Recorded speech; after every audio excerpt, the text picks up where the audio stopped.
I don't know who needs to hear this, but the idea that obesity is caused by more calories in than calories expended is out of date and false. Otherwise, restrictive diets would be wildly successful and not an exploitative multi-million-dollar industry. So, who you trying to convince, me or yourself? Because everybody knows that if you're eating more than what you're burning, you're going to gain weight. That's kind of the science to it. That's the layman's idea, the layman's understanding of weight gain. Hey, if this is how you deal with your weight gain, who am I to stop you? All right, you're not gonna listen to me. You're so neck deep in your own fallacies that you don't even realize that by the time you're 55, you're gonna die.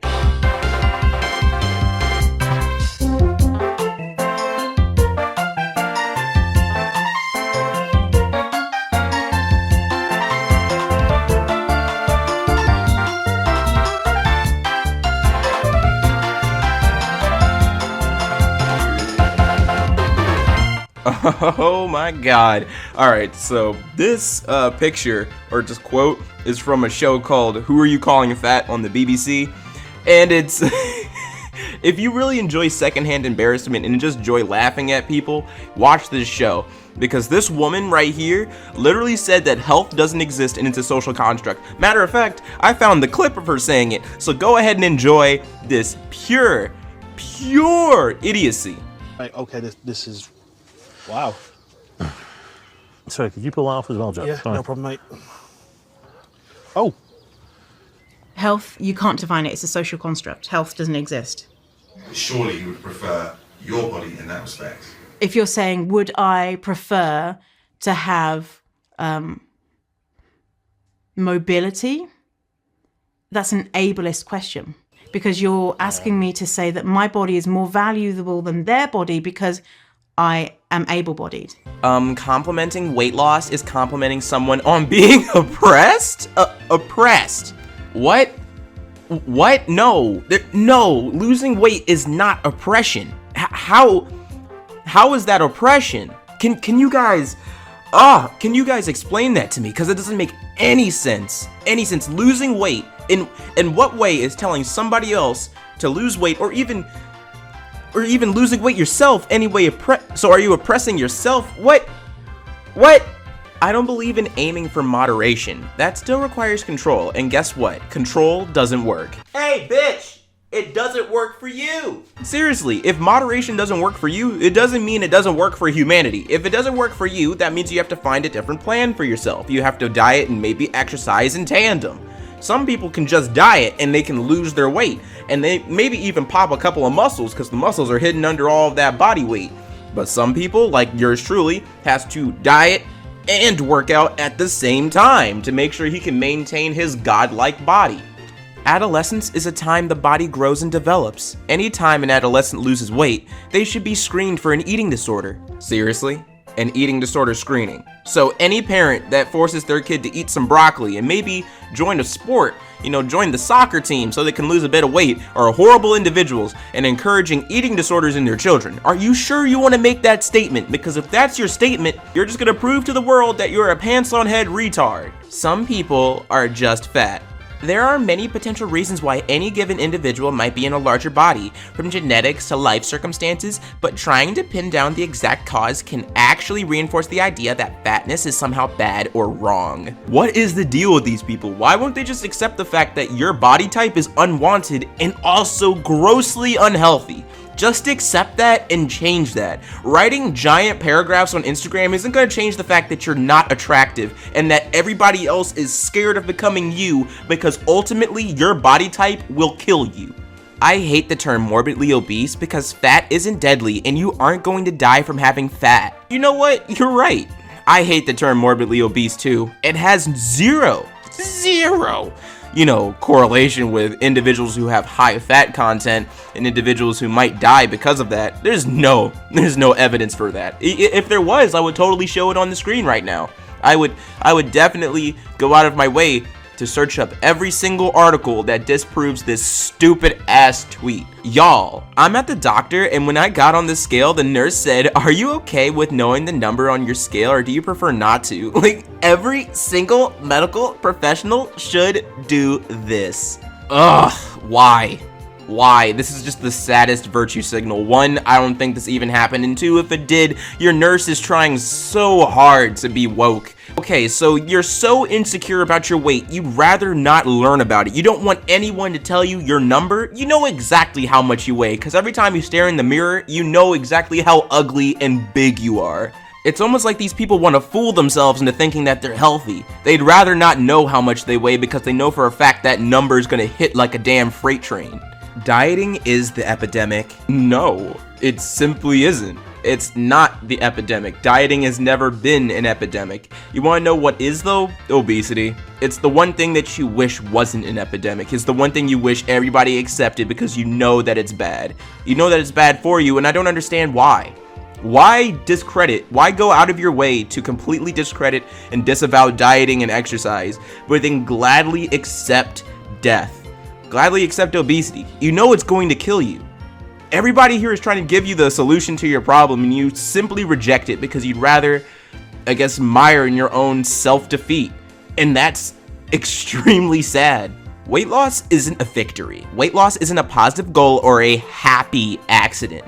Celebrating weight loss is a product of diet culture, and even if you weren't dieting to lose weight, if you say you're body positive but you're ecstatic about losing weight, diet culture still has a hold over you and how you perceive people's bodies and the fat on them. It's funny because people like this are so far gone, they don't even want to help themselves, so when you put a hand out for them, they're just gonna yank you down. That's exactly what she wants. She wants everybody to feel the way she does. She doesn't like to see anybody being happy because they lost weight, because in her mind, that's something that she could never do. So to those who are watching this video right now, if you're pumping iron right now, running, you know, eating some food, playing a video game, whatever you're doing, and you're just thinking about changing your life, like, you know, physically, you're trying to change your body, because there's a lot to it. There's a lot to losing weight, more than just, you know, ultimately becoming attractive or, you know, extending your lifespan. It's also being able to succeed at something that you put your mind to. That's the point. It's the fact that you had enough constitution and enough self-will for you to change something about yourself, and you did it. And to those who've succeeded, I am so happy for you. And to those who are working on it, keep going, Chief.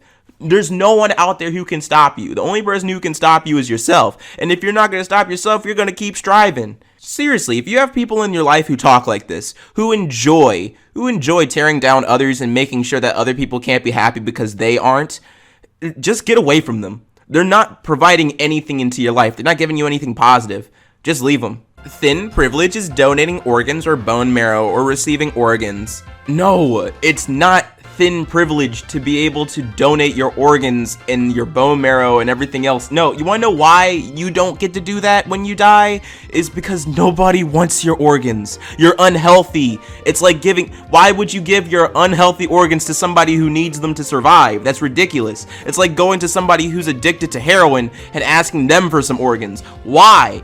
Why would you do that? Like, seriously, there is no global conspiracy about preventing fat people from donating their organs or bone marrow. It's just called lose weight and get healthy, and even then, nobody wants your organs because they're already damaged.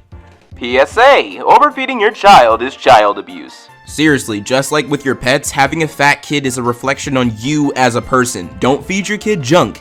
No kid deserves to have their childhood stolen by obesity. Believe me, and no amount of cutesy dumb sounding shit about tummies and how you need to be obese for your belly to accommodate all your organs is delusional. I still pay the price of being overfed like a trash can 20 years later.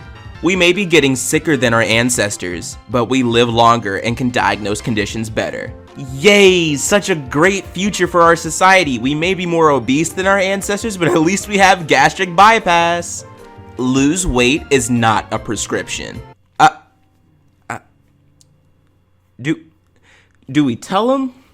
I'm willing to admit that self-care might occasionally include pizza, beer, and laying on the couch. However, doing that daily is the antithesis of self-care. It's pure self-destruction. Self-care means dealing with your shit instead of bearing it under a mountain of food. Please stop talking about dieting and weight loss in public. Why? Because it makes you feel insecure? Oh, I get it now. It's because it reminds you that you have a shorter life expectancy than everyone else. Stop it. I'll talk about whatever I want around in public. I don't care if it bothers you. I don't even know who you are. If I want to talk about whether or not my dieting is going well or my workout regimen is going well, that's on me. I'm not sharing it with you because I don't know who you are. Why should I save your feelings? Why should I care about how you feel? You certainly don't care about how I feel because I'm thin. What is thin supremacy? Okay. Alright, let's jump into it. Thin supremacy is the belief that thinness is objectively, morally, and aesthetically the best state for a body to be in. I don't know about morally. I don't know what you mean by moral thinness, but is it aesthetically the best state for a body to be in? Absolutely. Yes. Yeah. When a person of any size expresses thin fragility and expresses anger, frustration, disgust toward a fat person specifically or generally can be expressed in the comments, violence, or bigotry. I seriously don't understand what the example was supposed to show, but what I do understand is that you're upset that people have the audacity to say that thinness is just better. Thinness is aesthetically the best body to be in, and also physically the best way a body can be in. This stuff is just insane. It's the stuff that you come across in college. Like, it's crazy. I never knew that a concept of thin supremacy was even a thing. I just understood that thin bodies were just better. That you're supposed to be thin, you're supposed to be slender.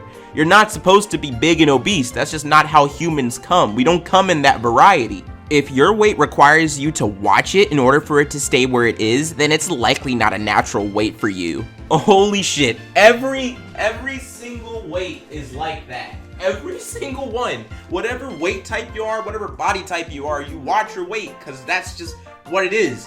Your body changes its weight gain, its fat content, dependent on what you're eating. Everyone watches their weight. Everybody. So what are you trying to say? Clothes have one job. If they don't fit, that's on them, not you. Sorry guys, just that hot take gave me third-degree burns. As a fat person, I don't want to hear diet talk. I don't need to know everything you're doing to avoid looking like. Reminder, dieting is never the answer. Sure, Jan. When you're trying to get dressed to go out, but none of your clothes fit anymore, well, I guess plans canceled. I'm fat. What's up, everybody? It's your boy Ailurus, aka Panda Daddy, and I hope you enjoyed today's video, and if you did, let me know in the comments down below. And leave a like if you liked the video, and if you're new to my channel, go ahead and subscribe, fam. What you doing watching videos and not subscribing? And if you're old, make sure you hit that bell so you get my notifications every time. Seriously, if you enjoyed r/Fatlogic and you want another episode, let me know in the comments down below. If you want to request any other Reddit videos, let me know in the comments down below. If you want to request any horror stories content, because I might do that up again, you know, might put out a couple of those videos. I don't know.